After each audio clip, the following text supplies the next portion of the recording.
बंद असल्याने रिक्षा चालकांकडून प्रवाशांची लूट। बदलापूर अंबरनाथ 10 किलोमीटरच्या प्रवासासाठी 500 रुपये भाडं। भाजपला नवा राष्ट्रीय अध्यक्ष पुढच्या वर्षीच मिळणार। महाराष्ट्रातील विधानसभा निवडणुकीच्या निकालानंतर होणार राष्ट्रीय अध्यक्षांची निवड। पंतप्रधान नरेंद्र मोदी या महिन्यात दोनदा महाराष्ट्र दौऱ्यावर। 25 ऑगस्टला लखपती दीदी कार्यक्रमाला राहणार उपस्थित, तर वाढवण बंदराचं 30 तारखेला करणार भूमिपूजन।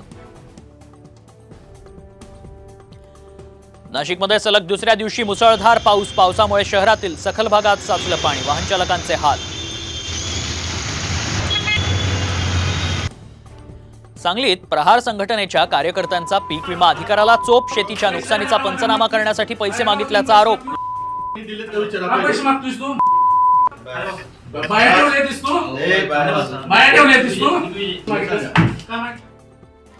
पंढरपुरात यापुढे पैसे देऊन दर्शन घेणाऱ्या भाविकांवर होणार कारवाई। पेड दर्शन प्रकरणी मंदिर समितीचा मोठा निर्णय।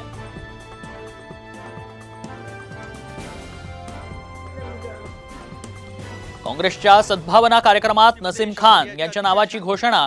इतर नेत्यांच्या घोषणा दिल्या तर नेत्यांचं तिकीट कापणार। नाना पटोलेंचा धमकीवजा इशारा।